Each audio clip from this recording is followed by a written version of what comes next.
रहमतुल्लाह। मैं सज्जा हूँ। आप देखते हैं आपको और हमारा अपना रिएक्शन यूट्यूब चैनल सभी दोस्तों का वेलकम करता हूँ। अगर किसी दोस्त ने चैनल को सब्सक्राइब नहीं किया तो चैनल को प्लीज़ सब्सक्राइब ज़रूर कर लें। तो आज का बड़ा इंटरेस्टिंग टॉपिक होने वाला है। ये मुजम्मल भाई की वीडियो ये बनाते हैं बड़ी सर्च के बाद जो है ना, ये वीडियो बनाते हैं, बड़ी इसके बीच इसकी सर्च होती है और सच बोलते हैं। तो वीडियो तक चलते हैं। वीडियो का टाइटल है रूल स्टार्टेड दी 1965 इंडो पाक वार। तो वीडियो देखते हैं और उसके बाद अपना देते हैं रिएक्शन। 6 सितंबर 1965 की सुबह भारतीय फ़ौज पाकिस्तान के 3 बड़े शहरों पर हमला कर देती है, जिसमें से पहला बॉर्डर जिसका इंतखाब किया जाता है वो लाहौर का और दूसरा सियालकोट का, तीसरा राजस्थान का बॉर्डर था।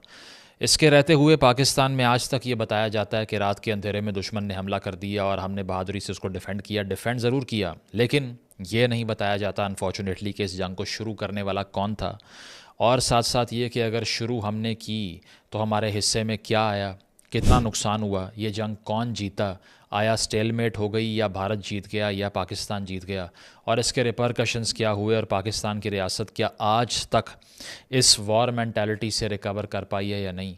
आज इस पर बात करते हैं। तो सबसे पहले ये कि आपको ये हालात समझना पड़ेंगे कि 65 से पहले का पाकिस्तान और भारत था कैसा।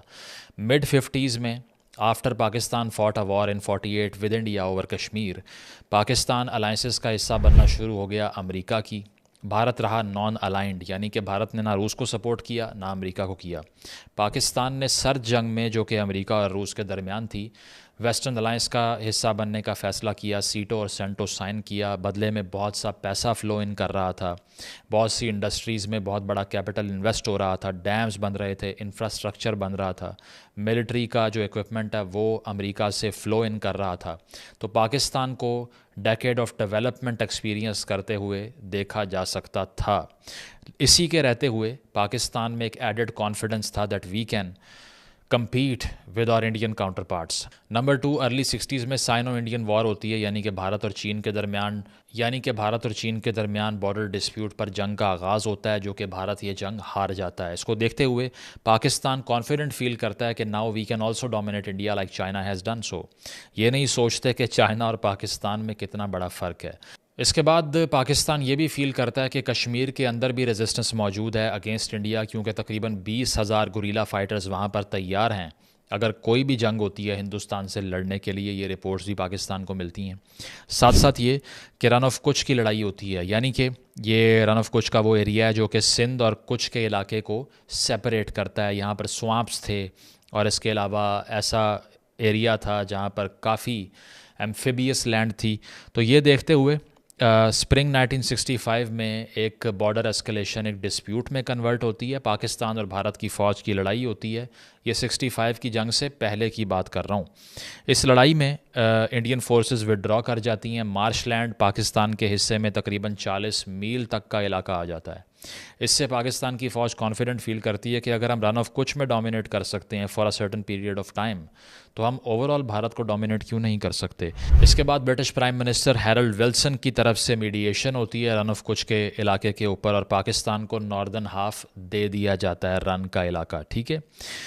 और ये सारा कुछ एक्सपीरियंस करने के बाद पाकिस्तान में जो हॉकिश एलिमेंट्स थे पाकिस्तान में गवर्नमेंट की काबीना के अंदर या मिलिट्री के इंस्टीट्यूशन के अंदर, वो प्रोपोनेंट बन जाते हैं भारत के ख़िलाफ़ एक बाकायदा जंग का आगाज़ करने में। अब बहुत से लोगों का तासुर ये है कि अयूब ख़ान ने सिंगल हैंडेडली इस जंग का आगाज़ किया, जो कि बिल्कुल गलत है। Ayub Khan as a military dictator was not adventurous when it comes to military designs. उनको कोई ख़ास शौक़ नहीं था कि मैंने एक्सपेंशन करनी है या मैंने भारत पर अटैक करना है। इनफैक्ट वो ऐसे जनरल थे जो कि एक लिमिटेड माइंडसेट में रह के ऑपरेट करने के आदी थे, जिनको एक्सपेंशनिज़म से कोई इंटरेस्ट नहीं था। लेकिन विलन्स कौन साबित हुए? वो हुए भुट्टो साहब, जिनको हम बहुत बड़ा डेमोक्रेट समझते हैं। उनके वॉर जिंगोइज़म का कोई लिमिट ही दिखाई नहीं देती इस केस के अंदर। उसकी वजह यह है कि ट्रॉयका था बेसिकली।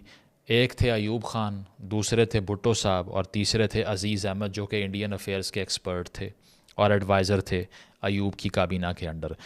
ये तीनों इन तमाम नेगोशिएशंस का आगाज़ करते हैं, जो कल को जाके ऑपरेशन जिब्राल्टर में कन्वर्ट होती है। ऑपरेशन जिब्राल्टर पाकिस्तान की तारीख़ का वो हिस्सा है जो यहाँ बच्चों को बताया नहीं जाता, टेक्स्ट बुक्स में पढ़ाया नहीं जाता, ताकि ये साबित ना हो सके कि इस जंग का आगाज़ हमने किया था।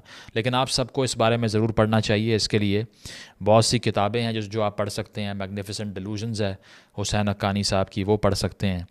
इसके अलावा कश्मीर इन कॉन्फ्लिक्ट किताब है, India Pakistan and the unending wars by Victoria Schofield, ये बहुत अच्छी किताब है, ये पढ़ सकते हैं। साथ साथ ये कि उस वक्त के इंफॉर्मेशन मिनिस्टर अल्ताफ़ गौहर की तरफ से लिखी गई किताब Ayub Khan the first military dictator of Pakistan is very important. इस किताब में बहुत लंबी चौड़ी तवील डिटेल है जो कि इस जंग के बारे में बताती है। Coming back to the troika, तो सबसे पहली चीज़ ये है कि भुट्टो साहब कन्विंस करने की कोशिश का आगाज़ कर देते हैं अयूब खान साहब को। अयूब खान सस्पिशियस थे कि करना क्या है, लेकिन भुट्टो ने उन्हें किस तरह कन्विंस किया, इस तरह कि उन्होंने कहा कि रिजेंटमेंट मौजूद है कश्मीरियों के अंदर भारतीय हुकूमत के ख़िलाफ़, तो अगर हम LOC से कुछ लोगों को उस पार भेज दें डिस्गाइज तरीके से बग़ैर मिलिट्री यूनिफॉर्म्स के और उनको ओन ना करें, ये कहें कि वो लोकल्स हैं और वहाँ जाके एक रेबेलियन को स्टिरअप करने की कोशिश करें, तो हो सकता है कि पूरा कश्मीर उठ खड़ा हो भारत के ख़िलाफ़ और वहाँ पर मौजूद जो लोकल गुरीलाज हैं वो भी हमारा साथ दें, और साथ साथ ये कि हम कश्मीर को डोमिनेट करके ओवर पावर करके इंडिया से इसको काट के अपनी यूनियन का हिस्सा बना लें। तो ये प्लान पिच करना शुरू होते हैं भुट्टो साहब, अज़ीज़ अहमद साहब। और साथ साथ इस प्लान को पिच करने के लिए जिसने भुट्टो साहब का बहुत साथ दिया वो थे मेजर जनरल अख्तर हुसैन मलिक, जो कि कॉपरेट करते रहे भुट्टो साहब के साथ। और भुट्टो साहब ने और अख्तर हुसैन मलिक साहब ने बहुत सी इंटेलिजेंस रिपोर्ट को भी फैब्रिकेट करके पेश किया कि वहाँ पर हज़ारों लोग हमारा इंतज़ार कर रहे हैं कि जैसे ही हम आएंगे तो रिबेलियन हो जाएगा। और साथ साथ ये कि भुट्टो साहब ने ये कहा कि हिंदुस्तान के ख़िलाफ़ conventional warfare is not enough, हमें अनकन्वेंशनली लड़ना पड़ेगा। उन्होंने ये भी कहा कि कोवर्ट ऑपरेशन करते हैं जिससे इंसाइटमेंट हो जाए लोकल्स की और वो हमारा साथ दें। उन्होंने ये भी कहा कि अग्रेसिव अप्रोच लेने की ज़रूरत है। हालांकि Ayub Khan was suspicious of this entire design. शायद आप सरप्राइज़ हों ये देख के, लेकिन अयूब खान साहब को इस सब में डाउट की बू आ रही थी। वो ये देख रहे थे कि ये अगर सक्सेसफुल ना हुआ तो फिर क्या होगा, क्योंकि हर एक क्रिटिकल थिंकर को हर इस तरह के डिज़ाइन को क्रिटिकली देखना चाहिए। लेकिन भुट्टो साहब अपने वॉर के जिंगोइज़म में मुकम्मल तौर पे कन्विंस थे कि नहीं, हमने ये हर सूरत करना है और साथ साथ अग्रेसिवली करना है। और इसमें अल्ताफ़ गौहर साहब अपनी किताब में ये भी लिखते हैं कि जहाँ पर अयूब की जजमेंट भी इम्पेयर्ड हो गई वो इसीलिए कि अयूब नेचुरली ये फ़ील करते थे, कोट अन कोट उन्होंने लिखा है कि Hindus have no stomach for a fight, कि हिंदुस्तान के जो शहरी हैं, जो फ़ौजी हैं, वो लड़ नहीं सकते। तो जब भुट्टो साहब ने बड़ा कन्विंस करने की कोशिश की कि नहीं, हिंदुस्तान तो रिएक्ट कर ही नहीं सकता आगे से, तो आगे से अयूब साहब कन्विंस इसीलिए हो गए कि वो इस मैक्सिम पे यकीन करते थे जो कि एब्सोल्युटली फॉल्टी निकला। और साथ साथ ये कि जो केयरफुल अप्रोच थी अयूब खान की वो विड्रॉ हो गई क्योंकि उनके ऊपर प्रेशर डाला गया और उनको मैनूवर मैनिपुलेट कर लिया गया। जब अख्तर हुसैन मलिक साहब भी साथ मिल गए तो उनको रिपोर्ट्स ये दी गई कि हिंदुस्तान इस पोजीशन में ही नहीं होगा अगर जब्राल्टर सक्सेसफुल होता है कि वो कश्मीर को एक दिन भी होल्ड कर सके। इस तरह से ऑपरेशन जब्राल्टर का ऑपरेशनलाइज होने का आगाज़ हो जाता है। मरी में इसका हेडक्वार्टर बनता है, टास्क फोर्स का आगाज़ होता है, मल्टीपल टास्क फोर्स बनाई जाती हैं। अच्छा, इनके नाम रखे जाते हैं तारिक टास्क फोर्स, कासिम या फिर खालिद गजनवी। ये तमाम नामों के ऊपर इंतखाब किया जाता है टास्क फोर्स का नाम रखने का। इसका मतलब ये है कि प्योरली आइडियोलॉजिकली मोटिवेटेड एक जंग थी जिसमें हम ये सोच रहे थे कि जो इन्वेडर्स एक दौर में आके हिंदुस्तान में प्लंडर और लूट फैलाया करते थे, हम भी अब वही बन गए हैं। और हमने अपने इन सारी टास्क फोर्सेस का नाम भी उन्हीं के नामों पर रखना शुरू कर दिया, जिसमें गजनवी था, गौरी था और बाकी सब नाम थे। तो इनकी ट्रेनिंग का आगाज़ होता है और कश्मीर में नॉर्दर्न साइड से हाथों में हथियार उठा के और राशन उठा के पैदल चल के महीनों तक बर्फ़ों के ऊपर ये लोग दाखिल होना शुरू हो जाते हैं। और इसमें बहुत से लोग SSG के भी थे। शायद आपको ये मालूम ना हो, लेकिन SSG वो फोर्स है जो कि स्पेशल सर्विसेज ग्रुप कहलाती है, जो कि बनाया ही US एड से था to fight against the threat of communism. लेकिन अमेरिका को इस वक्त तक मालूम नहीं है कि हम क्या करना चाह रहे हैं, क्योंकि उन्होंने वो सारी मिलिट्री एड रूस के ख़िलाफ़ दी थी हमें, और हम माशाल्लाह अपने हमसाए के ख़िलाफ़ चढ़ गए। तो ये सारा कुछ देखते हुए ये मुजाहिदीन कह लीजिए आप, या फिर गुरीला फाइटर्स कह लीजिए, या फिर डिस्गाइज सोल्जर्स कह लीजिए, ये सब कश्मीर में एंटर होना शुरू हो गए। लेकिन ग्राउंड रियलिटी मुख्तलिफ निकली, ठीक है। और आइडिया ये हुआ इन तमाम फ़ाइटर्स को कि वहाँ पर ग्राउंड रियलिटी इतनी मुख्तलिफ है कि लोकल्स तो तैयार ही नहीं है लड़ने के लिए। इनफैक्ट वो सस्पिशस होना शुरू हो गए कि ये सब कहाँ से आ गए हैं। तो इस पर अल्ताफ़ गौहर साहब भी लिखते हैं कि रात के अंधेरे में अक्सर ये मुजाहिदीन जब लोकल कश्मीरियों के पास जाया करते थे कि हम तुम्हें आज़ाद करवाने आए हैं, तो वो आगे से खौफज़दा होकर इंडियन अथॉरिटीज़ को रिपोर्ट कर दिया करते थे कि ये पता नहीं कौन लोग हैं, क्योंकि वो लोग सोचते थे कि यार अगर हम पकड़े गए तो हमें भी मार पड़ेगी, तो इनको तो पकड़वाओ उनके हाथों। तो लोकल्स ने ही इन तमाम फ़ाइटर्स को इंडियन अथॉरिटीज़ को रिपोर्ट करना शुरू कर दिया, इंटेलिजेंस प्रोवाइड करना शुरू कर दी। कोई बकरियां चराने वाला है जिसने पहाड़ पर कुछ लोगों को आते हुए देख लिया है, या फिर कोई दुकानदार है, उसकी वजह यह है कि वो इतना इजीली आइडेंटिफाई होना शुरू हो गए क्योंकि ना उनको कश्मीरी ज़ुबान बोलनी आती थी, ना वो विजिबली कश्मीरी लगते थे, और ना उनका लहजा और डायलेक्ट वैसा था। तो इंटेलिजेंस ऑपरेशन इतना पुअर था कि बग़ैर वहाँ के लोगों की तरह का भेस बदले, उनकी ज़ुबान सीखे, आपने इतने बड़े नंबर को वहाँ भेज दिया जो कि उनमें मिक्स नहीं हो पाए और रिपोर्ट होना शुरू हो गए। बदले में क्या हुआ कि इंडिया अलर्ट हो गया और लोकल अथॉरिटीज़ की तरफ से अलर्ट कर दिया गया इंडियन फोर्सेस को। इंडिया ने रिएक्ट करने के बाद रूट्स को ब्लॉक करना शुरू कर दिया ताकि मज़ीद मुजाहिदीन एंटर ना हो, यहाँ तक कि मुज़फ़्फ़राबाद भी थ्रेटन होना शुरू हो गया कि कहीं इंडिया कैप्चर ना कर ले उसको। और पाकिस्तान का ऑन द कॉन्ट्ररी प्लान क्या था? पाकिस्तान का प्लान ये था कि ये तमाम फोर्सेस वहाँ पर जाएंगी, सलाहुद्दीन फ़ोर्स के नाम से जो बटालियन थी वो ये करेगी कि तकरीबन 8 अगस्त के दिन, यानी कि ये 6 सितंबर से एक महीने से पहले से हो रहा था। अब हमने डिफेंस डे तो 6 सितंबर को मनाया है, लेकिन अगस्त के आगाज़ में ही हम अपनी फोर्सेस को वहाँ पर भेज चुके थे, ठीक है।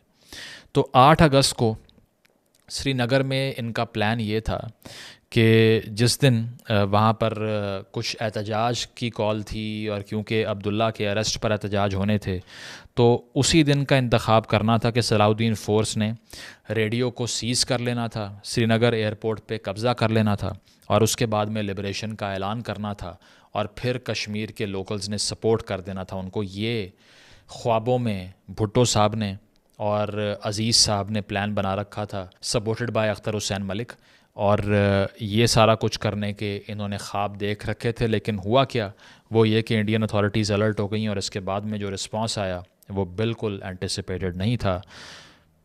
ऑपरेशन जिब्राल्टर के अलावा एक और ऑपरेशन का भी प्लान किया गया था जिसका नाम था ऑपरेशन ग्रैंड स्लैम। और ग्रैंड स्लैम का डिज़ाइन क्या था? उसका डिज़ाइन ये था कि वो ये सोच रहे थे कि हम अटैक करेंगे कम्युनिकेशन लाइंस को जो कि पूंछ में और नौशहरा में मौजूद हैं हिंदुस्तान में। साथ साथ ये कि अखनूर ब्रिज जो मौजूद है चिनाब रिवर के किनारे, उसको हम कैप्चर कर लेंगे, पोजेस कर लेंगे, और उसके बाद जम्मू और कश्मीर का तमाम रास्ता, तमाम जोग्राफिकल कनेक्शन हिंदुस्तान से काट के इंडियन आर्मी को एक तरफ लद्दाख और दूसरी तरफ इस साइड पर दरमियान में फंसा के मारेंगे, ठीक है। ये प्लान था। इसकी अभी अप्रूवल नहीं हुई थी, अभी जिब्राल्टर फुल स्केल पर जारी था। और साथ साथ ये कि दूसरी तरफ जब हिंदुस्तान में आइडिया हुआ कि मुजाहिदीन घुस आए हैं, क्योंकि लोकल्स ने रिपोर्ट कर दिया, तो लाल बहादुर शास्त्री जो उस वक्त के वज़ीर आज़म थे, उन पर एक मैसिव प्रेशर और क्रिटिसिज्म हुआ कि आपने इतना ठंडा रिस्पॉन्स दिया है, अग्रेसिवली रिएक्ट ही नहीं किया, या आपने ये टॉलरेट कैसे कर लिया, आप क्या एक्शन ले रहे हैं उन लोगों को ड्राइव आउट करने में। तो इस सारे इशू के ऊपर 16 अगस्त को, वे बिफोर 6 सितंबर, 16 अगस्त को दिल्ली के अंदर 1 लाख लोगों ने लाल बहादुर शास्त्री के ख़िलाफ़ प्रोटेस्ट किया, एहतजाज किया कि आपने जो रिएक्शन दिया है वो बहुत ही बेनाइन रिएक्शन है, हार्मलेस रिएक्शन है। तो एक सरकार के नाते हमारा क्या जवाब हो सकता है सिवाय इसके कि हम हथियारों का जवाब हथियारों से दें। सो ग्रेजुअली बिल्डिंग अप 28 अगस्त को हिंदुस्तान ने हाजी पीर पास पे ऑपरेशन शुरू कर दिया और उसको कैप्चर कर लिया। बहुत सी इंपॉर्टेंट हिल्स को कैप्चर करना शुरू कर दिया कश्मीर रीजन के अंदर, जिससे पाकिस्तान के सेटबैक्स शुरू हो गए और जिब्राल्टर जो है वो फेलियर में रिज़ल्ट करना शुरू हो गया, क्योंकि लोकल्स ने एक तो पकड़ना शुरू कर दिया लोगों को, इंटेल ऑपरेशन फेल हो गया और सारे मुजाहिदीन जो भेजे गए थे आइडेंटिफाई होना शुरू हो गए, और हिंदुस्तान ने सप्लाई लाइंस भी काटना शुरू कर दी और आगे से काउंटर अटैक लॉन्च करना शुरू कर दिया। जिब्राल्टर के इस फेलियर के बावजूद उस वक्त के कमांडर इन चीफ जनरल मूसा की तरफ से कहा गया भुट्टो साहब को कि आप प्लीज़ मुझे अयूब खान साहब से ऑपरेशन ग्रैंड स्लैम की भी अप्रूवल लेके दीजिए। ताकि मैं ओवरऑल कश्मीर पे एक कब्ज़ा करने का जो हमारा प्लान है उसको एग्जीक्यूट कर सकूं। और भुट्टो साहब उस वक्त उस लॉबिंग में मसरूफ़ थे, बजाय इसके कि इस स्टेज पे भी 6 सितंबर से पहले कुछ ना कुछ एक्ट करके डैमेज कंट्रोल कर लेते, नहीं किया। अप्रूवल मिल गई। 31 अगस्त को ग्रैंड स्लैम ऑपरेशन का भी आगाज़ हो गया और इस ऑपरेशन के आगाज़ के बाद पाकिस्तान का जो फ़ौज का एक छोटा सेक्शन था उन्होंने इंटरनेशनल बॉर्डर भी क्रॉस कर दिया तकरीबन सियालकोट और जम्मू के दरमियान, और क्लियर मैसेज दे दिया कि द वॉर हैज़ बीन वेज्ड। अंदाज़ा लगाइए कि इस वक्त तक जब सब कुछ हो चुका है तो पाकिस्तान की इन्फेंट्री को कुछ नहीं पता, ओवरऑल पाकिस्तान की एयर फोर्स को कुछ नहीं पता, पाकिस्तान की नेवी को कुछ नहीं पता। ये मैं नहीं कह रहा, ये एयर मार्शल नूर खान का इंटरव्यू है जो कि डॉन न्यूज़ ने पब्लिश किया है, BBC पर भी पब्लिश किया गया है, आप पढ़ सकते हैं। कोट एंड कोट नूर खान साहब क्या कहते हैं? Operation Gibraltar was planned in self glory not in national interest, यानी कि अपने आप को हीरो साबित करने के लिए अयूब, भुट्टो और अजीज़ ने ये ऑपरेशन लॉन्च कर दिया, नेशनल इंटरेस्ट में नहीं किया। It was a wrong war and they misled the nation with a big lie that India rather than Pakistan had provoked the war। कि उन्होंने अवाम को बेवकूफ़ बनाया कि ये जंग हिंदुस्तान ने शुरू की है, हमने नहीं की, बहुत बड़ा झूठ बोला। नूर खान साहब की स्टेटमेंट ये भी कहती है कि आर्मी ने फोर्सेस के साथ कोई प्लान शेयर नहीं किया। प्रेसिडेंट, डिविजनल कमांडर और commander in chief, in 3 entities के अलावा किसी को मालूम ही नहीं था कि जंग शुरू हो चुकी है। अंदाज़ा लगाइए आप, ठीक है। साथ साथ ये कि आर्मी प्रिपेयर्ड नहीं थी, नेवी को मालूम नहीं था, तो फिर किस तरह से डैमेज कंट्रोल होता अगर हिंदुस्तान रिएक्ट करता। लेकिन इन तमाम अफसरान ने जो कि इस सारे एडवेंचर में इन्वॉल्व थे, उन्होंने ये एक्सपेक्ट ही नहीं किया कि हिंदुस्तान इंटरनेशनल बॉर्डर पे रिस्पॉन्ड कर देगा, because they thought of the Indian army as a very weak entity at that stage which was proven absolutely wrong. तो जनाब 6 सितंबर की सुबह होती है और 2 इंडियन आर्मी के कॉलम्स जो हैं वो लाहौर की तरफ पेशकदमी शुरू कर देते हैं। साथ साथ ये कि एक कॉलम सियालकोट की तरफ जाता है और पाकिस्तान एयरफोर्स की बेसिस पर हमले शुरू हो जाते हैं। So Pakistanis turns out are taken by absolute surprise. जो ब्लिट्सक्रीग कहा करता था ना जर्मन आर्मी वाले, कि अचानक से without letting the enemy know एक चीज़ प्लान करके ऑपरेशन लॉन्च कर देना, वही हो गया। क्योंकि टॉप ब्रास ने ये एक्सपेक्ट ही नहीं किया था कि एक ऐसी जंग जो कि कश्मीर की डिस्प्यूटेड टेरिटरी में लगाई जा रही है वो इंटरनेशनल बॉर्डर्स तक पहुंच जाएगी, जो कि पहुंच गई। लाहौर पर 3 pronged अटैक हुआ 3 जगहों से, वाघा से, बेदियाँ से और जसड़ पिंड से। और इसके साथ साथ आगे से अगर पाकिस्तान के रिएक्शन की बात की जाए वो भी बहुत सॉलिड था। आप ये नहीं कह सकते कि पाकिस्तान की जो फ़ौज थी वो ब्रेवली लड़ी नहीं, बिल्कुल ब्रेवली लड़ी। लेकिन जिन लोगों ने ये ऑपरेशन प्लान किया, जो कम्युनिकेशन का डिबैकल था, जो एडवेंचरस सोच थी, उसने बहुत बड़ा डैमेज कर दिया।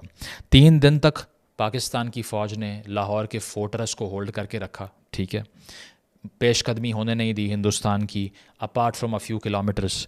साथ साथ ये कि सितंबर 11 की अगर मैं बात करूं, यानी कि जंग के 5 दिन बाद, तो पाकिस्तान ने क्लेम करना शुरू कर दिया कि हमने खेम खरन को कैप्चर कर लिया है, जो कि अमृतसर और फ़िरोज़पुर के दरमियान वाक़ है। इंडिया ने क्लेम किया कि हमने बरकी का जो कस्बा है उसको कंट्रोल कर लिया, जो आज भी लाहौर के पास मौजूद है, BRB कनाल के पास। तो उस वक्त दोनों तरफ से टेरिटोरियल क्लेम्स भी जारी थे। कोई कह रहा था कि हमने ये जगह ले ली है, हम इसको डिनाई करते हैं। तो दोनों तरफ से अपोजिंग क्लेम्स आने का सिलसिला भी जारी था।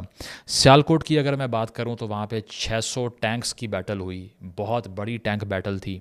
ये भी कहा जाता है कि वर्ल्ड वॉर 2 के बाद शायद सबसे बड़ी टैंक बैटल इस रीजन में हुई। तो इस बैटल में भी एब्सोल्यूट स्टेलमेट की कंडीशन थी, एयरफोर्स ने असिस्ट किया। और साथ साथ ये कि अगर सिंध और राजस्थान के बॉर्डर की बात की जाए तो 8 सितंबर की रोज़ हिंदुस्तान ने गादरों पे अटैक कर दिया और अमृतसर को पाकिस्तान कैप्चर करने वाला था।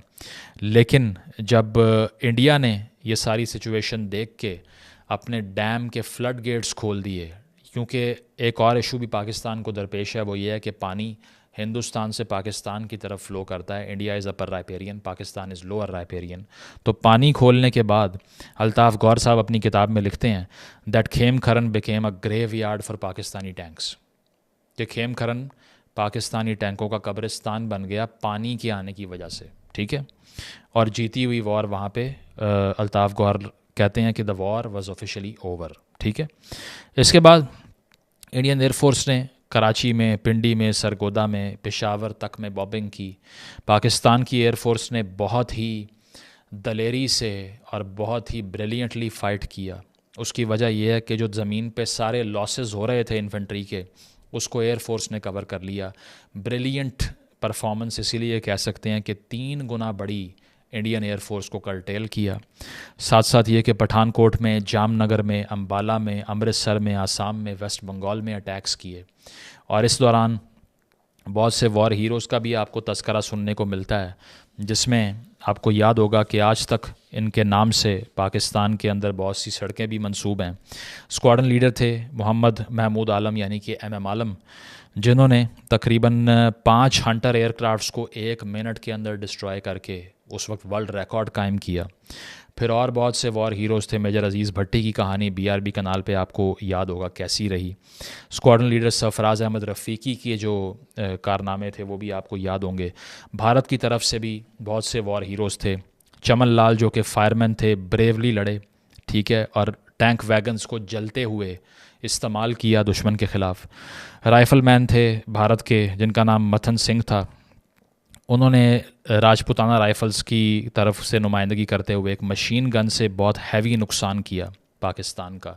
तो दोनों तरफ जो एक वॉरियर्स की ग्लोरिफिकेशन होती है, जो टेल्स होती हैं, वो भी साथ साथ चल रही थी। और सिचुएशन इस पॉइंट तक ये कहा जा सकता है कि एब्सोल्युटली स्टेलमेट की थी, यानी कि अगर कहीं एक मुल्क जीता तो दूसरी तरफ कहीं किसी दूसरे मुल्क ने एडवांस कर लिया। Overall there was not a clear victor by this point. इस दौरान तकरीबन जंग का आगाज़ हुए 11 दिन से 12 दिन हो चुके थे और पाकिस्तान के पास एम्यूनेशन ख़त्म होना शुरू हो गया था। नेगोशिएट करने की जहाँ तक बात है, भारत नेगोशिएट करना नहीं चाह रहा था, Pakistan was running out of ammunition. ये वो टाइम है जब चाइना की तरफ से भारत के ख़िलाफ़ स्टेटमेंट्स आना शुरू हो गई।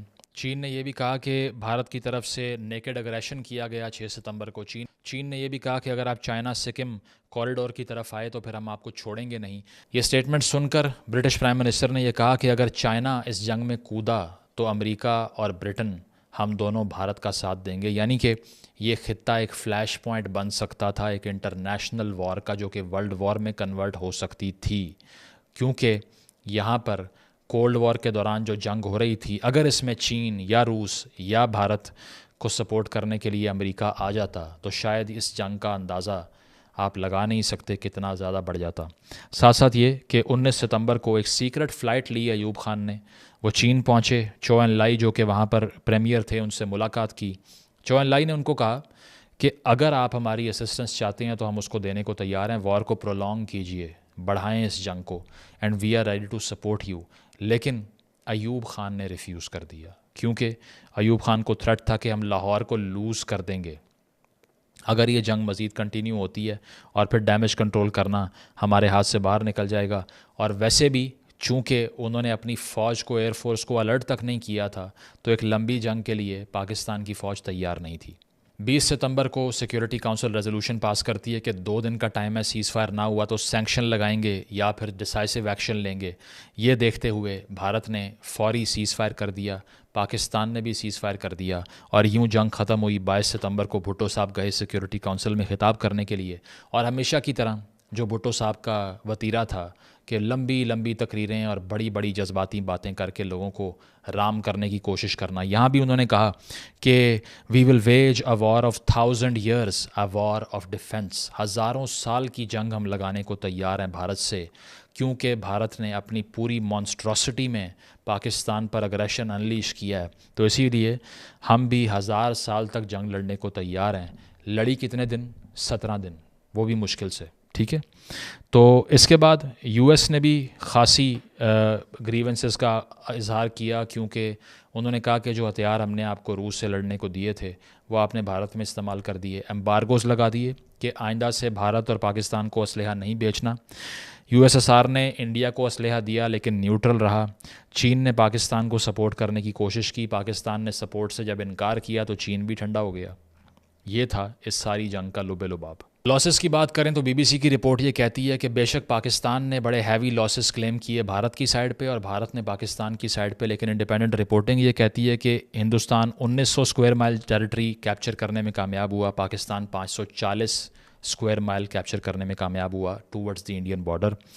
2800 लोग, 2800 फ़ौजी हिंदुस्तान के मरे, 5800 जानें पाकिस्तान के फ़ौजियों की गईं। 97 टैंक्स हिंदुस्तान के डिस्ट्रॉय हुए, 450 टैंक पाकिस्तान के डिस्ट्रॉय हुए। इस तरह हिंदुस्तान के 7 लाख फ़ौजियों ने जंग लड़ी, पाकिस्तान के 2.5 लाख फ़ौजियों ने जंग लड़ी, यानी कि 3 गुना तकरीबन कम भारत से। 17 दिन की ये जंग स्टेलमेट में रिज़ल्ट होकर ख़त्म हो गई। लेकिन अगर आप ये देखें कि ये जंग लगाने वाला पाकिस्तान था और बदले में पाकिस्तान को कुछ नहीं मिला, तो इसको हार तसव्वुर कर सकते हैं। लेकिन बहुत ही वेलर के साथ और ब्रेवरी के साथ पाकिस्तान के फ़ौजियों ने पाकिस्तान की टेरिटरी को डिफ़ेंड किया। अनफॉर्चुनेटली जिन लोगों ने 6000 पाकिस्तानियों को मरवा दिया, उनका कोई एहतसाब नहीं हुआ। किसी ने नहीं पूछा कि तुम्हें हीरो बनने के लिए किसने कहा था। नहीं सवाल हुआ भुट्टो साहब से कि आप कौन होते हैं पूरे मुल्क की तकदीर का फ़ैसला करने वाले विदाउट टेलिंग द पीपल। नहीं पूछा। और इतने बड़े लॉसेस पाकिस्तान ने सहे और इसके बाद में ताशकंद डिक्लेरेशन को साइन कर लिया। उस डिक्लेरेशन के हवाले से अगर कुछ पॉइंट्स मैं आपको बताऊं तो 10 जनवरी 1966 को पाकिस्तान की तरफ से और भारत की तरफ से USSR यानी कि उस वक्त के रूस में जाकर इस डिक्लेरेशन को साइन किया गया। और इसमें ये कहा गया कि तमाम जो पर्सोनल्स हैं उनको हम विड्रॉ कर रहे हैं। ये भी कहा गया कि कोई प्रोपेगेंडा एक दूसरे मुल्क के ख़िलाफ़ नहीं किया जाएगा जो आज तक हो रहा है, ठीक है। ये भी कहा गया कि इकोनॉमिक और ट्रेड रिलेशंस को रिस्टोर करने के लिए इक़दामात किए जाएंगे, आज तक नहीं हो रहे। ये भी कहा गया कि दोनों रियासतों के जो बड़े हैं वो आपस में मिलते रहेंगे कोऑपरेट करने के लिए, दोस्ताना ताल्लुकात को प्रमोट करने के लिए, लेकिन आज तक ऐसा नहीं हो रहा। इस एग्रीमेंट की साइनिंग के बाद भुट्टो साहब ने आवाम को ये बताया कि दरअसल अयूब ख़ान साहब ने आपके मुल्क को जाके उधर बेच दिया है, इसी वजह से ये गद्दार वतन है और मैं इनका अब साथ नहीं दूंगा। और उसके बाद में उन्होंने पीपल्स पार्टी का आगाज़ कर दिया जो आज तक जमहूरियत की स्ट्रगल कर रही है। इंडिपेंडेंट हिस्टोरियंस क्या कहते हैं इस बारे में, वो ये कहते हैं, जिस तरह से डेनिस कॉक्स की एक रिपोर्ट है, वो ये कहते हैं कि although both sides lost heavily in man and material and neither gained a decisive military advantage, India had the better of the war. Delhi achieved its basic goal of thwarting पाकिस्तान's attempt to seize Kashmir by force. Pakistan gained nothing from a conflict which it had instigated. यानी कि पाकिस्तान को कुछ ना मिला एक ऐसी जंग से जिसका आगाज़ उन्होंने ख़ुद किया था। इंग्लिश हिस्टोरियन जॉन के ये कहते हैं the war lasted barely a month, Pakistan made gains in the Rajasthan desert but its main push against India's Jammu Srinagar road link was repulsed and Indian tanks advanced to within a sight of Lahore. Both sides claimed victory but India had most to celebrate. यानी कि ये भी कहते हैं कि हिंदुस्तान ने ज़्यादा losses inflict किए और विक्ट्री का क्लेम उनका हमसे बड़ा है। स्टैनली वुलपर्ट जो कि बड़े ऑथेंटिक हिस्टोरियन हैं, वो ये कहते हैं the war ended in what happened to be a draw when the embargo placed by Washington on US ammunition and replacements for both armies forced cessation of conflict before either side won a clear victory. यानी कि दोनों में से कोई एक भी इससे पहले कि जीतता पहले ही सीज़ फायर हो गया। India, however, was in a position to inflict grave damage to, if not capture, Pakistan's capital of the Punjab when the ceasefire was called. यानी कि लेकिन जब जंगबंदी हुई उस वक्त हिंदुस्तान इस पोजीशन में था कि लाहौर पे कब्ज़ा कर लेता। एंड कंट्रोल्ड कश्मीर स्ट्रेटेजिक उड़ी पूंछ बल्ज मच टू अयूब्स चैग्रिन। तो कह सकते हैं कि स्टैनली वुलपर्ट ने भी ये कहा कि ये वॉर स्टेलमेट में एंड हुई, कोई नहीं जीता। इसीलिए दोनों तरफ से अगर कोई क्लियर विक्ट्री को सब्सटेंशिएट करने की, अनाउंस करने की कोशिश करता है, गलत कहता है। इस जंग से नुकसान क्या हुआ? नुकसान ये हुआ कि पाकिस्तान की इकनॉमिक ग्रोथ रुक गई, पाकिस्तान ने मिलिटरिटी सोचना शुरू कर दिया और पाकिस्तान ने अपने तमाम जो तरक्की की एक पूरी दहाई थी उसका सारा खून चूस के इस जंग पे झोंक दिया। 6000 लोगों को मरवा दिया और मिला कुछ भी नहीं। और हर तरफ से सैंक्शन लग गए, सपोर्ट बंद हो गई, आइसोलेट होना शुरू हो गया। 6 साल बाद आधा पाकिस्तान 71 में टूट गया। कंक्लूजन ये है कि जब भी ऐसे फ़ैसले होंगे जिसमें 3 से 4 लोग बैठ के पूरी कौम का फ़ैसला करके उन्हें कॉन्फिडेंस में लेना भी नहीं चाहेंगे, तो तब यही रिज़ल्ट आएगा। जब तक आप ये सोचेंगे कि आपने जंग के मैदान में मुकाबले करने हैं, मईशत के, IT के, साइंस के, तालीम के मैदान में नहीं करने, यही रिज़ल्ट आएगा। जब आप ये सोचेंगे कि सिर्फ जंगो जदल से ही आप गेन कर सकते हैं, इसके अलावा कोई तरीका नहीं है, तब यही रिज़ल्ट आएगा। और अगर पाकिस्तान के सियासी हुक्मरान ये सोचते हैं कि एक ऑब्सक्यूरांटे स्टेट बनाएंगे, यानी कि पोशीदा रियासत, जो कि कोई भी फ़ैसला आवाम के मुंतखब नुमाइंदों से पूछे बगैर ही करती जाएगी, तो हमेशा ये रिज़ल्ट आएगा। इस जंग के बारे में पढ़ के सबसे पहली कंक्लूजन ये निकालिए कि ये जंग हम पर मुसल्लत नहीं हुई, हमने की थी। नंबर 2, ये जंग कोई भी नहीं जीता। नंबर 3, इस जंग से पाकिस्तान की उस तनज़्ज़ुली का आगाज़ हुआ जिसका हम आज भी हिस्सा हैं।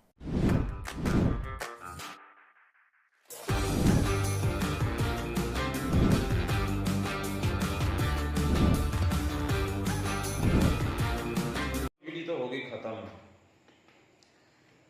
सबसे पहले तो भाई मुजम्मल जो हैं उनको थैंक्स कहना चाहते हैं जिन्होंने इतनी सर्च करके हम तक जो है ना एक साफ़ और शफाफ इंफॉर्मेशन जो है वो पहुंचाई है। थैंक्स भाई मुजम्मल आपका। तो इनको तो इंडियन जो हैं वो भी हमारे भाई वो भी मानते हैं कि ये जो है ना ये झूठ नहीं बोलते। लोग सर भी कहते हैं कि जो इनकी वीडियो होती है ना वो अच्छी वीडियो होती है, सबक आमूज़ होती है। अच्छा, वीडियो जो है ना बड़ी, मैंने वीडियो के शुरू में कहा था, इंट्रो में कहा था कि वीडियो बड़ी इंटरेस्टिंग होने वाली है, क्योंकि वीडियो है वॉर पर।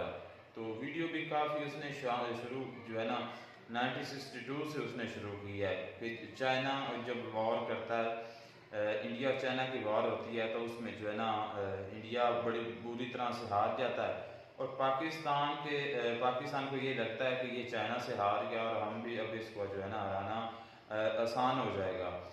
तो उस वक़्त वो मुजाहिदीन जो कह लें कि टाइगर फोर्स जो होती है उनको वो ट्रेनिंग देना शुरू कर देते हैं, मुजाहिदीन को, कबायलियों को। तो ऐसे करते करते ना वो कश्मीर में लोगों को भेजना शुरू कर देते हैं आहिस्ता आहिस्ता।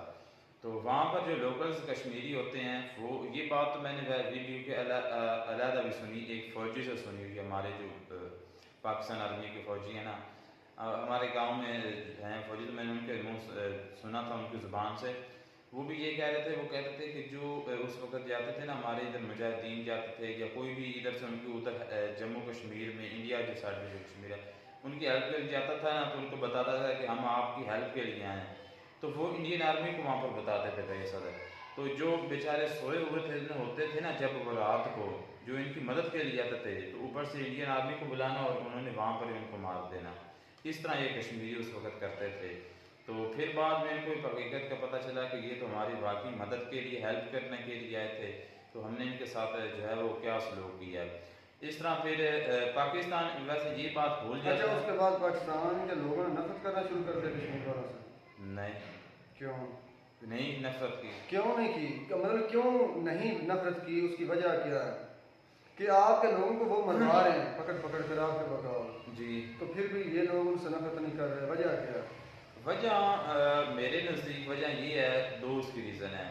एक ये कि आम ये जो न्यूज़ थी ना, ये आम लोगों को पता ही नहीं, लोगों को इतना ज़्यादा चली। ये चंद एक लोगों को पता थी कि वहाँ पर ऐसा भी होता है। और दूसरा ये है कि न्यूज़ ना पता चलने की वजह से हमारा जज्बा जो है मुसलमानों के साथ है, मुसलमानों के साथ, कश्मीरी मुस्लिम के साथ था। तो इस वजह से हम आज भी जो हमारे हैं ना लोग कोशिश कर रहे हैं, चाहे अब जो है वो पहले वाली कोशिश नहीं है, अब सिर्फ ज़ुबान की हद तक रहेगी, प्रैक्टिकल कुछ भी नहीं हो रहा। चले प्रैक्टिकल ये है 1965 में जो है वो प्रैक्टिकल तो हुआ था ना कश्मीर के नाम पर। भाई मुजम्मल ने ये बात की कि पाकिस्तान ने सन 50 से ये काम शुरू कर दिया था कि ट्रेनिंग देना शुरू की, मोटिवेट करना लोगों को शुरू किया, आहिस्ता आहिस्ता उधर भेजा। फिर उसके बाद उन्होंने एक प्रॉक्सी वॉर की बात की कि जिसमें 40 किलोमीटर का इलाका जो है वो पाकिस्तान की फ़ौज कब्जाती है इंडिया के खिलाफ।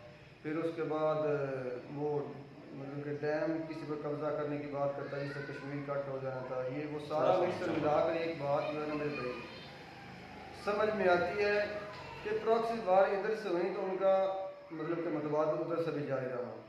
बात समझने की कोशिश करना, इधर से अगर वार का मतलब अटैक किया गया ना प्रॉक्सी वार का, तो वो सामने से उसका जवाब मिला, हारे जीते वो एक अलग मसला। लेकिन मेरे भाई जो बाकायदा जंग का प्योकल बजाया गया ना वो इंडिया की तरफ से बजाया गया, ये इस वीडियो में साफ है। अच्छा, समझ में आई मेरी बात? वो इधर घुस आए ये डिफेंड करें या ये कुछ लोग उधर घुस जाएं वो डिफेंड करें, ये प्रॉक्सी बात चलती रही, ठीक है। लेकिन 6 दिसंबर 1965 को जो जंग का प्योकल बजाया गया ना मेरे भाई, बाकायदा पूरे इंटरनेशनल बॉर्डर पर जंग जारी की गई है, वो इंडिया की तरफ से, एयरफोर्स की तरफ से भी, आर्मी की तरफ से भी, नेवी की तरफ से भी। ये बाकायदा जो जंग थी मेरे भाई, ये इंडिया ने स्टार्ट की थी और उनके वज़ीर आज़म ने ऐलान किया था कि हम जंग करते हैं, हमने ऐलान किया जंग का। लाल बहादुर शास्त्री जी। हाँ जी। उसके बाद पाकिस्तान के जो है लोग, जब उन पर अटैक किया गया तो तब उन्हें पता चला कि ये तो इंटरनेशनल लेवल पर जंग छिड़ गई है मेरे भाई। तो तभी ये लोग मानते हैं कि हम पर अटैक किया गया। समझ में आ रही हो? इन्होंने प्रॉक्सीज वार शुरू की या उन्होंने की? वो थी प्रॉक्सीज वार। कुछ लोगों का उनके मुल्क में इंटर हो जाना इंडिया में और उनको डिफेंड करना या मारना या उनसे मर जाना, वो एक अलग मसला है। और उनका कुछ लोगों का यहाँ पर अटैक करना बॉर्डर पर और यहाँ पर कुछ झड़प होना, ये नॉर्मली चलता आ रहा था। लेकिन जो असल में जंग की इब्तिदा इंटरनेशनल बॉर्डर पर जारी कर दी गई ना, ऐलान कर दिया गया, वो मेरे भाई इंडिया की तरफ से पहली मरतबा, मतलब पहले इंडिया की तरफ से किया गया। मैं वीडियो भी देखकर आपकी बात गौर से सुन रहा था। देखें कि मैं इंडिया का अपना सॉरी पाकिस्तानी हूँ, तो मैं पाकिस्तान के हक में जो है वो झूठ, मुझे पता भी हो गया ना कि सच है झूठ, मैं सच का साथ दूंगा, चाहे पाकिस्तान है चाहे इंडिया है। देखें प्रॉक्सी वार क्या थी, वो भी एक वार ही थी ना, चाहे छोटे दर्जे की थी निचले लेवल की थी वार। पाकिस्तान ने भी उकसाया इंडिया को, चाहे रीज़न जो भी थी, चाहे वो जो कश्मीर वो पाकिस्तान का इंडिया का हिस्सा था या ना था, तो इंडिया ने उस पर कहने का कब्जा तो किया, इंडियन आर्मी तो उधर थी ना। और सबसे बड़ी बात तो ये है कि वहाँ के लोग जो थे वो इंडियन आर्मी को बताते थे कि ये हमारी आज़ादी के लिए अच्छा, है। एक मिनट, अच्छा, इंडिया पाकिस्तान ने भी उकसाया था इंडिया को, तो फिर पाकिस्तान ने इंटरनेशनल बॉर्डर भी जो है वो क्रॉस किया, फिर इंडियन आर्मी ने हमला किया। ये आप वीडियो में आपने नहीं देखा? यार मैंने देखा है। क्या जो अटैक किया जाता है, एक मिनट मेरी भाई मतलब बात सुनो, जो अटैक किया जाता है वो इंटरनेशनल बॉर्डर को क्रॉस करके ही किया जाता है। इस बात का आपको पता है ना? कभी भी ऐसा नहीं होगा आप अपनी बॉर्डर पर रहते हुए हज़ारों मील के दरमियान में फासला और आप उधर से गोलाबारी करते रहेंगे, वो अटैक होगा नहीं। जब भी कोई मुल्क अटैक करता है, प्रॉक्सी वार शुरू होती है मेरे भाई, वो आउट ऑफ कंट्रोल हो जाती है, वो लाइन से आगे जाकर होती है, चाहे वो पाकिस्तान की फौज करे चाहे वो इंडियन फौज करे। समझ में आती बात? ये थी। लेकिन जो बाकायदा जंग का ऐलान था, अच्छा उकसाने की बात करो तो सन 1971 में इंडिया ने तो फिर उकसाया छोड़ो, डायरेक्ट एंट्री की है। डायरेक्ट एंट्री की है कि हम आपसे जंग करते हैं, हालांकि जंग इंडिया की थी नहीं, जंग थी नहीं, ये मसला था स्टेट ऑफ पाकिस्तान का, आपस का मसला था, तो उसमें ये कूदा जानबूझकर। अच्छा, समझ में आई? और उस पर भी उनकी वजीर आज़म जो थी, उसका नाम क्या था, इंडियन वजीर आज़म थी औरत, क्या यार उसका नाम, इंदिरा गांधी ने ऐलान कर दिया था, जैसे इसने किया था, वो तो 1971 में हुआ था ना, 1971 वही मैं बात कर रहा हूँ। हाँ। तो मेरे भाई जंग का जब भी मुकम्मल ऐलान किया गया इंडिया की तरफ से किया गया मेरे। बिल्कुल नहीं, मैं जो है इस बात, तो पाकिस्तान ने हमेशा भी इंडिया को उकसाया है। मैं ये नहीं कहता कि इंडिया भी जो है वो दूध का धुला हुआ है, इंडिया भी बहुत अच्छा है, नहीं, इंडिया भी जो है वो भी पाकिस्तान के साथ झड़प करता रहता है, बॉर्डर पर होते रहते हैं मसले मसाइल। लेकिन अगर पाकिस्तान की बात की जाए तो पाकिस्तान ज़्यादा ही जो है ना, हम पाकिस्तानी दिमाग से तो सोचते नहीं, दिमाग से काम लेते नहीं। जो इंडियन है, जो इंडिया, उसकी जो पुलिस हैं वो अगर आप देखें तो वो बहुत अच्छी हैं। आपको पता होगा कि पिछले दिनों तकरीबन 15 से 20 ऐसे लोग मारे गए हैं जो कि इंडिया के खिलाफ बोलते थे, इंडिया के खिलाफ काम करते थे, तो वो मारे गए हैं। लेकिन इंडिया ने उसका ऐलान या नाम नहीं लिया कि ये हमने मारे हैं, उसका क्रेडिट खुद नहीं लिया। अगर यही काम पाकिस्तान करता तो पाकिस्तान ने तो पता नहीं सर पे जो है ना ज़मीन उठा लेनी, पता नहीं क्या कुछ कर लेना था। लेकिन इंडिया की जो पुलिस है वो ऐसी नहीं है। तो पाकिस्तान में मैं कहता हूँ कि ज़्यादा, लेकिन 1971 का जो मसला था ना, उसमें कह लें कि कहीं हद तक मैं समझता हूँ कि पाकिस्तान ने सही किया था। वो इसलिए क्योंकि जो मुफ्ती बानी था, यानी कि जो बांग्लादेश था ना, उसको बनाने की जो प्लानिंग थी वो इंडिया पहले से कर चुका था। उनके लोगों को, मुफ्ती बानी को ट्रेनिंग देना, वेपन्स देना, उनको पैसा देना, उसके अलावा जो सबसे बड़ी बात घर में उनको जगह देना। तो ये मैं कहता हूँ कि इंडिया ने उस वक्त जो है ना पाकिस्तान के साथ वॉर उस 1971 इंडिया ने शुरू की थी। लेकिन 1965 की बात करें, अभी जिस टॉपिक पर जारी है, तो देखें सैयद मुजम्मल की वीडियो में साफ नजर आता है कि अगर वो पानी नहीं छोड़ा जाता और वो टैंक्स उस पानी में नहीं मतलब खराब होते तो इंडिया क्लियरली ये जंग हार चुका था। क्लियरली जंग हार चुका था इंडिया। हाँ वो उस पानी के छोड़े जाने से वो रफ्तार जो थी ना पेशकदमी की जा रही थी इंडिया की तरफ वो थम गई मेरे भाई, वो रुक गई। लेकिन आज भी आप जाकर देख लेना, अगर आपने व्यूवर्स में मुंतखब बात कर रहा हूँ 1975 वॉर की जो है ना चोंडा के मकाम पर सियालकोट में आप सर्च करें तो आपको बहुत मतलब कि दर्जनों टैंक्स मिलेंगे आज भी वहाँ पर पड़े हुए हैं। वहाँ पर कहते हैं कि टैंकों का कब्रिस्तान बन गया था। लोग सीने से अपने जो है ना इतना उसमें जज्बा जुनून था लोगों में, सीने से बॉम्ब बांध कर टैंकों के नीचे लेट जाया करते थे, अपनी आर्मी का साथ उस वक्त। अच्छा, इस पर आलोक सर ने कहा है कि आलोक सर की वीडियो मेजर साहब, हाँ वो लोग सर की वो कहते हैं कि इनकी आर्मी में दम नहीं था तो सिविल आ गया। मेरे भाई सिविल जज्बा था भी अपने मुल्क वो का। जो आर्मी थे वो भी सिविल से ही आर्मी वाले बने थे और जो उनको बनाने वाले थे वो भी वालिदैन सिविल थे मेरे भाई, और जो लोगों का जज्बा था वो भी सिविल लोगों का जज्बा था जो उनके साथ आकर लगे। आके लोग कभी आर्मी को कहा कि यार हम आपके आगे खड़े होते हैं, आप वार शुरू करें। वो तो खुद कह रहे थे कि जो हमारे सिविलियंस है ना वो जो उनके काम में वहाँ तक मत होता है, हमारी जो आर्मी उनका जो काम है सिक्योरिटी है, फाइटिंग करना, लड़ना, वार करना, वो आर्मी का काम मैं तुम्हें समझाता हूँ। जैसे आज कश्मीर के मसले को लेकर पाकिस्तान जबान से जो चाहे कहता फिर अटैक नहीं करता, ठीक है, इसी तरह मेरे भाई इंडियन जो आर्मी के लोगों के सिवा सिविलियन जो थे वो भी बातों के शेर हैं। आज भी मैं कहता हूँ वो बातों के शेर हैं। क्यों मेरे भाई, एक तो पहली बात तो ये है कि वॉर क्या है उन्होंने अपनी आंखों से देखी नहीं आर्मी के सिवा, ये हकीकत है। या अगर सिविलियन ने खुद हिस्सा लिया, पार्टिसिपेट किया जंगों में, बिल्कुल लिया, तो इनका जो डर या वो मतलब वो जो डर है या वो मतलब जो हिचकिचाहट है या खौफ है वो उतरा हुआ है। अच्छा बात है आ गई एमएम आलम पर, जो उस वक्त 1965 में मेरी बात वर्ल्ड रिकॉर्ड बनाया था। मैं इसीलिए कहता हूँ कि जो रिटायर कुत्ते हो जाते हैं ना, रिटायर हो जाते हैं और दफा हो जाते हैं, अपनी आर्मी फोर्स से निकल जाते हैं, उनकी बात का एतबार मत करो। इस एमएम आलम के बारे में एक एयरक्राफ्ट हमारे गुजरे हैं साहब का, वो काफ़ी बकवास करते हैं कि मतलब कि जो एयरक्राफ्ट करते हैं जो हवाई फोर्स के जो अफसर थे, वल्लाह उनका नाम क्या मेरे जहन से निकल गया, वो कहते हैं कि ये झूठ है, ऐसा कुछ नहीं हुआ। अगर ऐसा कुछ नहीं हुआ, चीफ एयर मार्शल की बात कर रहे हैं जो एयरफोर्स का आता है, शायद वो इसी के बाद। अच्छा, तो ये जो सैयद मुजम्मल की बात है इसको आप कैसे रद्द करेंगे? नहीं रद्द तो कर सकते हैं, खैर ये कौन से इतने अगर उसे अवार्ड दिया गया है कि पाकिस्तान की तरफ से अगर उसे अवार्ड मिला है तो उस फौजी का क्या सजा होगी जिसने झूठ बोला है? अबे ये बात उसके बाद जो लाहौर के थे, क्या नाम है उसका, मेजर अजीज भट्टी, हाँ मेजर राजा अजीज भट्टी, राजा अजीज भट्टी, उसकी शहादत पर आप क्या बात करेंगे?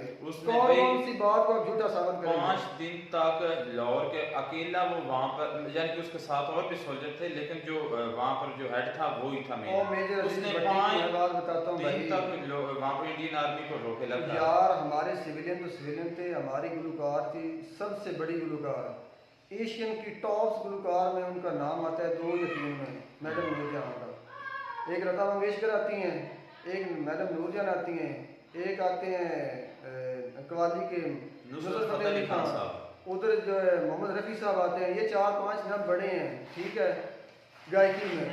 और मैडम नूरजहां आई थी तो उसने कहा मेजर अजीज भट्टी को लाहौर के बॉर्डर पर कि मैं भी अपनी जान देना चाहती हूँ, आप मुझे मौका दें कि मैं किसी काम आ सकूँ।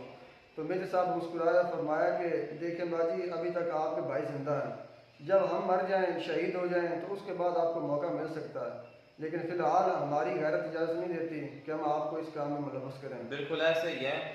अच्छा मैं अब ओवरऑल वीडियो के तो हमने पॉइंट्स काफ़ी जो है वो टेस्ट कर ली। अगर हारने जीतने की बात करें ना, देखें इंडिया पाकिस्तान से 4 गुना बड़ी फोर्स थी, 4 गुना बड़ी। एयरफोर्स ले लें, आर्मी ले लें, हाँ वो टोटल आर्म फोर्स की आर्मी की जो है ना वो बात कर रहा हूँ। तो ऐसे में काफ़ी दिन तक पाकिस्तान ने उनका मुकाबला भी डट के किया है और काफ़ी उनका नुकसान भी किया है और उनकी ज़मीन पर, आपकी ज़मीन पर कब्जा भी किया है। तो लेकिन इसका कोई हल नहीं निकला था, क्योंकि यूएनओ की तरफ से वॉर रोकने का जो है संदेश आ गया था, इस वॉर को रोकें। अगर वॉर लगी रहती फिर पता चलता कि किसमें कितना दम है, इंडिया हारा है या पाकिस्तान हारा है। लेकिन अगर मैं यहाँ पर क्रेडिट दूँ ना, मैंने आपको पहले बता दिया कि वो 4 गुना बड़ी इंडियन आर्मी जो थी पाकिस्तान मुआशी हालत में उस वक्त भी इंडिया से काफ़ी पीछे था। तो मैं तो यहाँ पर मानता हूँ कि पाकिस्तान आर्मी उस वक्त 1965 में जीती हुई है, सारी वीडियो को देखने के बाद। और इसके अलावा मैंने और भी काफ़ी वीडियोस देखी हुई हैं। और 1971 की जो 71 वाली वॉर है ना, वो तो भाई मेरे भाई वॉर हुई नहीं थी। वो तो आप जानबूझकर इंटर हुए हैं। वो तो आपसे वॉर ही नहीं थी, वो तो इंडियन से वॉर थी नहीं, वो तो स्टेट ऑफ पाकिस्तान का मसला था मेरे भाई। उसमें तो आपने जानबूझकर टांग अड़ाई है। और उसके सरेंडर की भी सबसे बड़ी वजह मेरे भाई ये है कि उनका कम्युनिकेशन सिस्टम का टूटना, आपके मुल्क का उसमें काफ़ी ज़्यादा रकबा आना, समुद्री लिहाज से भी आपका इंटर होना, मतलब कि वो फौज आपके एरिए में कैद होकर रह गई। अगर वो फाइट करती रहती और अब उनको प्रोवाइड किया जाता असला तो वो कभी सरेंडर ना करती भाई। और उसका ऐलान किया गया मेरे भाई, उस वॉर को रोकने का भी यूएनओ की तरफ से ऐलान किया गया, तो तब ये सरेंडर किया गया। और जो कहते हैं ना कि हमने 93,000, वो यार आप ही की वीडियो बनी हुई है, उसमें 1 लाख का जिक्र किया जाता है कि जनरल न्याजी साहब को कहा जाता है कि अगर आपकी 1 लाख की फौज है और आप अगर सरेंडर नहीं करते तो उन सब के मरने की वजह आप बनेंगे। तो फिर आप कहते हैं कि आप जनरल न्याजी ने 93,000 का सरेंडर किया, वो जो 7,000 थे लोग वो किधर गए? वैसे देखिए यार आपकी बातों में आप खुद झूठे हैं। मैं ये नहीं कहता कि सरेंडर नहीं हुआ होगा, उसकी मैं हज़ारों बार मिसाल दे चुका हूँ कि जब भी यार फौज को ऑर्डर मिलता है ना मेरे भाई चीफ ऑफ आर्मी स्टाफ की तरफ से, फॉलो वही किया जाता है। बिल्कुल ऐसे ही, आप अपनी मर्जी नहीं कर सकते वहाँ पर। बिल्कुल। तो ये वीडियो तो बड़ी इंटरेस्टिंग थी और उम्मीद करते हैं आपको वीडियो पसंद आई होगी। अगर मज़ीद इसमें कोई इन्फॉर्मेशन में कमी थी तो कमेंट्स में वो ज़रूर आप बता सकते हैं। तो मिलते हैं नए वीडियो में, नेक्स्ट टॉपिक में। एक अच्छी मुलाकात होती है नई वीडियो में, तब तक के लिए गॉड ब्लेस यू।